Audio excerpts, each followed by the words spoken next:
Visakha జీవీఎంసీలో gift కూపన్ల వివాదం రాజుకుంది. 2026-27 సంవత్సరానికి 4187.37 కోట్ల అంచనాలతో బడ్జెట్ను ప్రవేశపెట్టనున్నారు. బడ్జెట్ సమావేశాల సందర్భంగా ఒక్కొక్కరికి 25,000 గిఫ్ట్ కూపన్లను పంపిణీ చేశారు.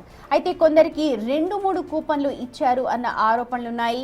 కార్పొరేటర్లు, ఎక్స్ ఆఫిషియో సభ్యులుగా ఉన్న ఎమ్మెల్యేలు, ఎమ్మెల్సీలు, ఎంపీలతో పాటు కోఆప్షన్ సభ్యులు, అధికారులతో కలిపి 200 మందికి ఈ కూపన్స్ ఇచ్చారు.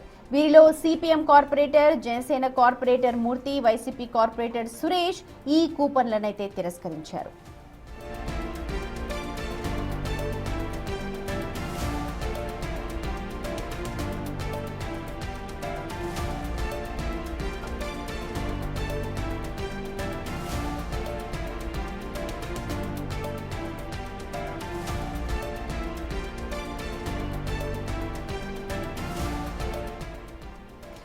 జీవీఎంసీలో కూపన్లు ఇప్పుడు చిచ్చురేపుతూ ఉన్నాయి. ప్రతి ఒక్క కూపన్ విలువ 25 లక్షలని తెలుస్తోంది.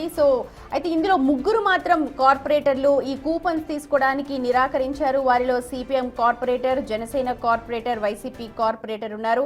వీరు 3 మాత్రమే మినహాయించారు. మిగిలిన వాళ్ళందరూ కూడా దాదాపు 200 మంది ఎక్స్ ఆఫిషియో మెంబర్స్ కావచ్చు, ఎమ్మెల్సీ, అందరూ కూడా దాదాపు 200 మందికి ఈ కూపన్స్ అయితే ఇచ్చారు. అయితే కొంతమందికి 2 కూపన్స్ ఇచ్చారు, 3 కూపన్స్ ఇచ్చారు అని చెప్పి అంతర్గతంగా ఆరోపణలు వినిపిస్తున్న నేపథ్యంలో ఇప్పుడు ఒక పెద్ద చర్చ తీస్తోంది విశాఖ జీవీఎంసీలో.